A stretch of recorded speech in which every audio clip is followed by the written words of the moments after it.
네, 더 이슈로 이어가겠습니다. 주제부터 함께 확인해 보시죠. 네, 글로벌 증시에 지금 헤드라인을 장식하고 있는 키워드가 바로 중국 경기입니다. 이제 바닥을 잡은 것일까 여기에 대한 확신이 좀 생겨나고 있는 구간인데요. 국내 증시에 어떤 영향을 미치게 될지 오늘 분석을 해보겠습니다. 보시면은 지난해 4분기와 마찬가지의 경제 성장률 6.4% 기록을 했습니다. 예상보다는 0.1%포인트 높게 나온 거였고요. 양호하다라는 판단입니다.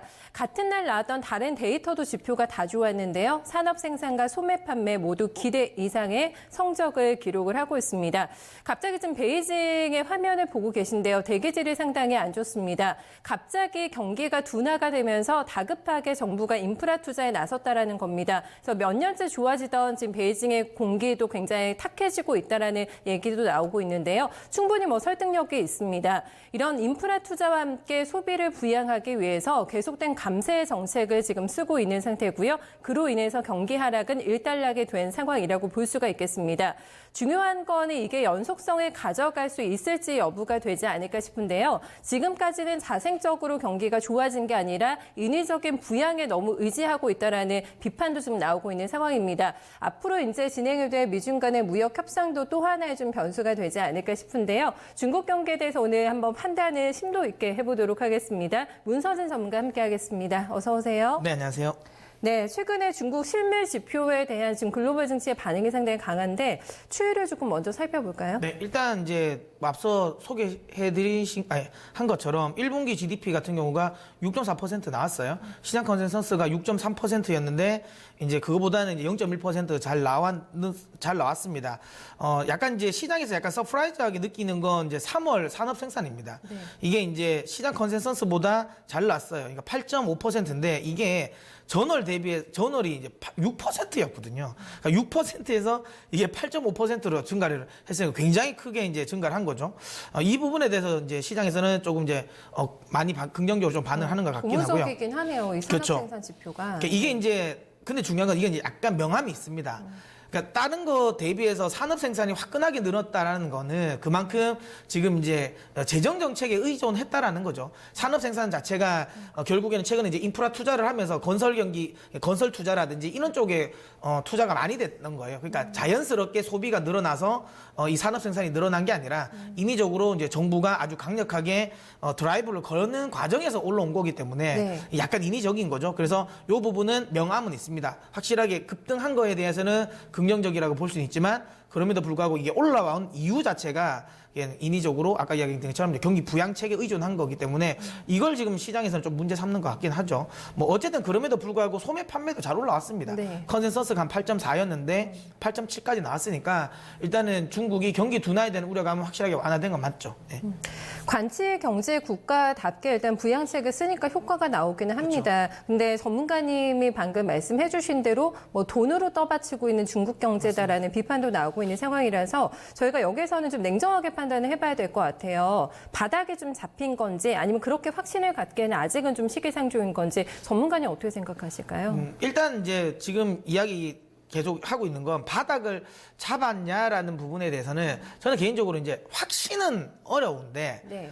대신 이제 확인은 조금 필요하긴 한 것 같아요. 그러니까 이게 추세적으로 하락할 것 같지는 지금 현재는 않다. 왜냐하면 아까 계속 이야기하고 있는 경기 부양을 통해서 밑에 바닥은 지금 깔고는 있는 건 맞거든요. 그래서 연말부터 지금 중국 정부 같은 경우는 이게 원래 지금 어찌 보면 법까지 바꿨지 않습니까? 그러니까 원래 중국 같은 경우는 지방 정부의 이제 채권 발행이 3월이 넘어야지 중앙정부에서 승인을 해주거든요. 그래서 그때 맞춰서 이제 그러니까 지방정부가 재정을 확보를 하고 거기서 투자를 하는데 이번 같은 경우는 이례적으로 1월 달에 그냥 승인을 빨리 해줘 버렸어요.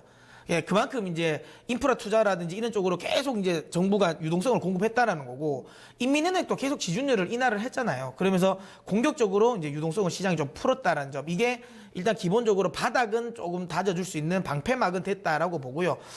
결국에는 이러다 보니까 이제 그러니까 또 감세도 같이 하고 있지 않습니까? 그러니까 소비도 좀 증가를 하고 있고 이런 모든 부분이 좀 이 바닥론을 이야기할 수는 있는데. 네. 방금 이야기 드린 것처럼 이걸 막아온 건 결국 유동성이거든요. 유동성을 풀어서 어쨌든 지금 경기 하방을 막았는데 이번에 이제 15일 월요일입니다. 시장에서 많이 주목은 안 하는데 저는 개인적으로 이 부분은 좀 주목을 많이 했어요. 15일 이제 인민은행이 통화정책 보고서를 냈는데 여기서 약간 매파적으로 이야기를 했어요. 그러니까 이제 통화정책을 굉장히 많이 썼는데 네. 이게 여기서 추가적으로 더 공격적으로 이 자금을 투여하는 거에 대해서는 조금 판단을 해봐야 된다라는 거죠. 네. 그러니까 지금 이제 그러니까 1월 달까지만 하더라도 어쨌든 경기 침체를 막아야 된다라는 기조가 굉장히 강했어요. 그래서 그래서 다급해 보였잖아요. 그렇죠. 그래서 네. 계속 지준을 인하를 계속 할 거라고 이야기를 했었는데 이번에 이제 15일 날 이번 주 월요일 같은 경우는 통화정책 보고를 통해서 좀 매파적으로 나왔다라는 부분. 그러면 유동성이 지금 현재 이 중국 경기를 받치고 있는 유동성이 조금은 줄어들 수 있다. 걷어들일 수 있다. 그렇죠. 걷어들이는 것까지는 맞아요. 아닌데요. 네. 추가적으로 풀지는 않을 거란 말이죠. 그렇다면 돈을 더 이상 안 풀었을 때 중국 경기가 받쳐질 수 있을지를 좀 저는 봐야 된다라고 봅니다. 그래서 이제 지금은 확신보다는 약간 네. 확인이 필요한 구간이 아닐까 그래 보고 있어요. 그러네요. 그럼 인위적인 힘이 조금 약해질 수 있다. 이제 이런 부분도 감안을 그렇죠. 해봐야 될 것 같은데 하반기 전망 어떻겠습니까? 지금 시장에서는 낙관은 하되 경계심도 잃지 말아야 된다라는 스탠스가 지금 나타나고 있어요. 오늘도 지수가 크게 움직이지는 않고 있는 네. 상황인데 글로벌 증시 전반적으로 네, 하반기 전망과 리스크를 좀 짚어주세요. 일단 저는 이 부분은 중국만 저는 묶어서 볼 필요는 저는 없을 거라고 보고요. 글로벌 전체적인 경기를 같이 움직일 겁니다. 그러니까 중국이 돌아서면 글로벌 전체 경기도 돌아서고요. 또 다른 말로 하면 중국이 아니라 글로벌 경기가 돌아서면 또 중국 경기도 돌아선다라고 볼 수 있기 때문에 이거를 뭐 딱 굳이 중국의 한정돼서. 한정할 필요는 없는 것 같고요. 일단 글로벌 전체적인 하반기의 경제 전망과 관련된 부분은 중국뿐만 아닙니다. 중국은 지금 계속 그러니까 이 경기 부양책을 계속 쓰고 있고, 근데 이거 중국뿐만 아니라 미국도 그렇게 하고 있거든요. 그다음 유럽도 그렇게 하고 있습니다. 유럽 같은 경우는 최근에 뭐 ECB가 LTRO까지 다시 TLTRO를 하면서 추가적으로 지금 이제 유동성을 공급하고 있고요. 네. 연준 같은 경우는 이제 원래 거의 뭐 금리 인상 안 하겠다라는 기조까지 나오고 있고, 그다음에 자산 매입 이제 이거 하고 있는 걸 또 동결을 생각보다 빨리 지금 한다라고 하면서 계속 이제 부양책을 쓰고 있습니다. 이런 부분이 결국에는 경기 하강을 막을 것 같고요. 요게 이제 하반기에 경제 지표로 돌아서는지를 좀 봐야 되는데 최근에 발표되는 주요 경제 지표들이 저는 좀 의미가 있어 보여요. 일단 물론 뭐 IMF에서 발표됐던 경기 전망치는 하향이 됐지만 최근 발표되고 있는 OECD 경기 선행 지표를 보면 신흥국 쪽의 경제 지표들은 좀 좋게 올라오고 있어요. 특히 러시아 같은 경우도 최근에 기준선을 넘겼거든요. 그다음에 중국도 지금은 좀 반등을 하고 있고 인도는 계속 상향을 하고 있습니다. 선진국이 아무래도 아직까지는 좀 하락을 하는데 선진국 내에서도 캐나다 같은 경우는 하방이 좀 멈췄어요. 그다음에 이제 뭐 유럽 같은 경우도 뭐 프랑스 같은 독일이라든지 다른 나라들은 여전히 하강 속도가 강한데 프랑스 같은 경우는 하락 속도는 좀 멈췄어요. 이런 점을 감안한다면 떨어지는 속도는 지금 좀 더 줄어들고 있다. 그리고 얼마 전에 발표되었던 이제 그러니까 미국의 엠파이어 스테이트 지수 같은 경우도 딱 쌍바닥을 만들고 지금 올라오고 있는 모습을 보이고 있고 기준선을 또 넘겼습니다. 3.1을 기록하면서 그리고 또 최근에 또 어제 발표되었던 독일의 경기 기대 지수 같은 경우도 지금 기준선을 넘겼어요. 경기 기대 지수가 3.1이죠. 3.1을 기록을 하면서 지금 현재 그것도 딱 보면 뉴욕 그러니까 이 엠파이어 스테이트 지수가 거의 비슷합니다. 쌍바닥 만들고 지금 올라오고 있거든요. 그렇기 때문에 요거는 조금만 저는 개인적으로 지금처럼 경기 부양책을 쓰면서 마중물이 되어주면 하반기에는 돌아설 수도 있을 것 같긴 합니다. 그래서 그건 좀 봐야 되는데 가장 중요한 건 결국에는 이제 미중 무역 분쟁의 협상인데 트럼프가 아쉬울 게 없어져 버렸어요. 그게 저는 가장 큰 리스크가 됐다고 어떤 봅니다. 측면에서요? 그러니까 지금 이제 사실 트럼프 입장에서는 이 뮬러 특검 관련해 가지고 이 러시아 커넥션과 관련된 부분이 계속 발목이 잡혔거든요. 그래서 내부에 쏠리는 시선을 자꾸만 외부로 돌려야 됐단 말이죠.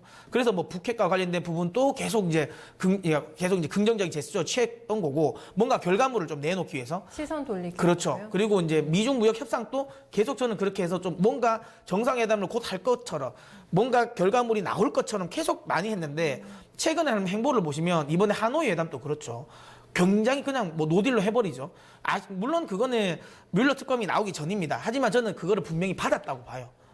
그 전에 이미 뮬러 결과를 어느 정도 알았다고 보기 때문에 급할 게 없어진 겁니다. 네. 이번에 한미 정상회담도 보십시오. 별다른 게 없이 나왔죠. 그러니까 지금 트럼프 입장에서는 이런 북핵과 관련된 부분에서도 지금 속된 말 아쉬울 게 없어요. 이거는 미중 무역 협상에도 똑같습니다. 많은 이 언론들에서 대부분 3월 혹은 4월 달에 이게 타결될 거라고 보고 있었거든요. 근데 지금은 어떤가요? 로버트 라이트하이저 그 대표 같은 경우가 5월 달에 갑니다. 그래서 4월 말부터 해서 5월 달에 중국을 가서 또 협상을 하는 거예요. 그럼 4월 달에는 안 된다라는 거죠. 빨라요, 5월 말. 그렇죠. 근데 네. 중요한 건 5월 말에 저는 개인적으로 안 될 것 같아요. 왜냐하면 결국은 6월 그 G10 정상회담이 있지 않습니까? 굳이 저는 따로 시간을 내어서 뭔가 이걸 이벤트적으로 할 필요가 이제는 트럼프 대통령 입장에서 없어진 거죠. 그렇기 때문에 이 부분은 저는 계속 좀 끌 것 같고요. 그래서 이게 지나치게 협상 자체가 좀 너무 지연되거나 아니면 혹시라도 협상이 깨진다면 이건 글로벌 리스크 하반기에 글로벌 리스크로 작용할 겁니다. 근데 이 부분만 문제가 없다면 크게 제가 보기엔 우려감은 없고요. 대신 이제 경기가 좀 돌아서는 모습을 보인다면 한 4분기 정도에는 또 이제 글로벌 주요 중앙은행들이 또 이제 통화 정책 스탠스를 좀 바꿀 수 있으니까 그때는 또 어떻게 될지 모르겠는데 어쨌든 전체적인 흐름을 본다면 지금은 크게 나쁠 건 없습니다. 나쁠 건 없고 하반기도 저는 개인적으로는 좀 좋아질 것 같은데 아까 이야기 드린 것처럼 미중 무역 협상만 크게 틀만 벗어나지 않는다면 깨지지 않는다면 뭐 시장은 괜찮지 않을까라고 보고 있습니다. 두 가지네요. 그러니까 무역 협상이 너무 시간을 끌거나 아니면은 정부에서 너무 빨리 이런 통화 긴축 기조에 네. 대해서 포지션을 좀 변경하거나 이러면은 조금 위험이 될 수 있지만 이 부분은 지켜보자라는 얘기를 좀 해주셨습니다. 글쎄요, 지금 리커창 총리는 전인대에서 지금 이런 정도라면 금리 인하도 할 수 있어 이런 가능성을 내비치게 되면서 어떤 더 강력한 카드가 나올까 시장에서는 기대를 하고 있었는데 이 정도 상황에서 좀 중국 정부에서 가동하고 있는 그리고 향후 앞으로 예정된 부양책은 어느 정도나 좀 기대를 해볼 수가 있을까요? 일단 저는 이제 연초에 뭐 전인대를 통해서 워낙 뭐 속된 말로 많이 질렀습니다. 그러니까 총 지금 이 부양책이 나온 게 우리나라 하나 기준으로 본다면 780조거든요. 이 780조 규모의 대규모 지금 부양책을 썼습니다. 이것도 근데 다 쓰지도 않았어요. 근데 그 상황에서 추가적으로 부양책을 내는 건 저는 조금 부담이 되지 않을까라고 봅니다. 결국에는 지금 중국은 항상 이제 중국의 발목을 잡고 있는 이슈가 있지 않습니까? 부채 문제. 부채 문제. 예, 그러니까 뭔가를 추가적으로 이게 지금 아까도 이야기했지만 돈을 푸는 거거든요. 계속 돈을 인위적으로 풉니다. 그러니까 인프라 투자도 다 돈이 있어 돈을 가지고 하는 건데 그 돈은 다 채권 발행으로 하는 거거든요. 근데 지금 앞서도 이야기 드린 것처럼 지방 정부의 채권은 그러니까 지방 정부의 재정 같은 경우 굉장히 지금 안 좋습니다. 예, 굉장히 안 좋습니다. 그리고 중국 같은 경우가 회사채도 지금 부도가 나는 회사채도 좀 생기기 시작했다라는 거죠. 이런 부분을 감안한다면 여기서 추가적으로 돈을 더 풀기는 좀 어렵지 않을까. 780조라는 돈을 풀고 나서 이게 이제 경기가 돌아서는 걸 확인하고 나서 안 돌았을 때 뭐 조금 더 추가적인 부양책을 낼 것 같은데 지금 구간에서는 뭔가 더 추가적으로 부양책을 내기는 좀 부담되는 구간이 아닐까라는 생각을 하고요. 여기서 만약에 혹시라도 조금 더 뭔가를 내놓는다면 감세 관련 부분을 조금 더 내겠죠. 그러니까 지금 구간에서는 아무래도 이건 부채 관련 부분이 아니니까 네. 부채 관련 부분이 아니니까 추가적으로 낼 수 있으면 제일 제한이 덜한 게 감세 관련 부분입니다. 그리고 어쨌든 중국 정부도 지금 계속 이제 기조적으로 이제 인민들의 삶의 질을 높이겠다라는 것도 계속 하고 있기 때문에 특별하게 뭐 재정적인 부분이 들어가지 않는 부분이다 보니까 감세 관련 부분. 물론 뭐 재정, 소위 말하면 이제 벌어들이는 돈이 줄어들 수는 있죠. 근데 중국 정부가 지금 재정을 막 걱정할 구간은 또 아니니까 세금 어느 정도 감면하는 거에 대해서는 크게 무리가 되지 않을 것 같아요. 그래서 추가적으로 뭔가 나온다면 유동성을 푸는 것보다는 감세 정책이 나올 것 같은데 그 감세 정책 자체가 시장에 영향력을 미치기에는 시간차가 좀 필요하다. 그러니까 미국처럼 아주 대대적으로 그냥 법인세 감세를 화끈하게 해버리면 모르겠는데 사실 이 중국 정부, 그러니까 중국이 걷어들이는 법인세 상당 부분은 국영기업 거거든요. 그러니까 결국에는 그냥 자기 살 자기가 또 깎아먹는 거라서 제가 그래서 이게 좀 다릅니다. 그러니까 미국이 하는 법인세 인하랑 중국이 하는 법인세 인하는 사실 좀 달라요. 네. 이 자체가 다르기 때문에 뭐 저는 그쪽은 아닐 것 같고요. 기본적으로 한다면 개인들의 뭐 제가 보는 뭐 부가가치의 좀 인하라든지 아니면 뭐 조금 더 소득 관련 부분에 있어서 뭐 세금 감면 쪽이 나오지 않을까 싶습니다. 네, 뭐 질렀다라는 표현을 해주셨는데 텐데 나올 수 있는 카드는 좀 제한적이다. 이 부분을 감안하고 자생적인 어떤 경기 회복이 좀 필요하겠다라는 생각을 같이 해보게 됩니다. 여기에서 중국향 매출 비중이 많은 기업들이 국내에 상당수가 있단 말이죠. 이런 실적을 통해서 중국 경제가 얼마나 좋아지고 있는 부분을 저희가 좀 파악을 해봐야 될 것 같은데 어쨌든 올라오고 있는 중국 경기를 감안해서의 투자 전략은 어떻게 잡아보는 게 좋을까요? 지금은 사실 중국 경기 같은 경우는 아까도 이야기 드린 것처럼 이제 바닥은 잡았다라는 건 어느 정도 확인이 됐기 때문에 그동안 이제 자금이 이제 빠져나갔던 자금들이 중국 증시로 좀 유입될 가능성이 좀 높습니다. 근데 이제 조금 이제 한 가지 이제 좀 불편한 부분인 게 네. 중국 증시가 하락을 했던 결정적인 이유가 미중 무역 분쟁 협상이 이제 이게 무역 분쟁이 시작됐던 시점이거든요. 그러니까 2018년 3월부터 그때부터 좀 급격하게 내려왔는데 중요한 건 이제 그때 시점 다 올라왔어요. 그러니까 무역 분쟁에 대한 우려감으로 내려왔던 건 회복이 다 네, 다 회복이 됐습니다. 그러면 여기서 뭔가를 더 치고 올라가기 위해서는 네. 새로운 재료가 필요해요. 그러니까 지금 현재 새로운 재료가 지금 제 생각에는 별로 떠오르는 건 없어요. 그러니까 중국 여기서 더 오르기 위해서 아주 큰 재료가 있을까? 저는 뭐 오히려 미국 시장이 다시 치고 가면 모르겠는데 그렇지 않고는 조금 힘들지 않을까라는 생각에 단기적인 조정 가능성은 저는 좀 열어둬야 된다라고 봅니다. 하지만 이게 뭐 중국 증시가 그렇게 해서 뭐 조정을 줬다고 해가지고 저는 우리나라 시장이 똑같이 조정을 받는다라고 생각은 하진 않아요. 왜냐하면 중국이 오를 동안 우리는 그렇게 많이 못 올랐거든요. 사실 저는 뭐 최근에 이틀 전이죠. 뭐 35년 내 최장기간 코스피 상승이라는 이야기가 나왔는데 말만 좀 하려 했죠, 근데. 네, 저는 그거 사실 뉴스 아니어서 몰랐어요. 그만큼 시장에 체감이 안 된다라는 거죠.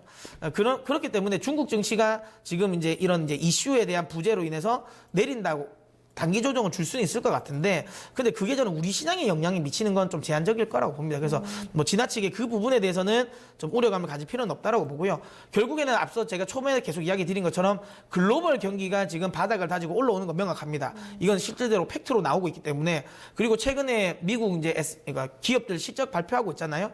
근데 컨센서스가 물론 낮아진 건 사실이죠. 근데 낮아졌음에도 불구하고 최근 들어 어닝 서프라이즈 나왔는 기업들이 많아요.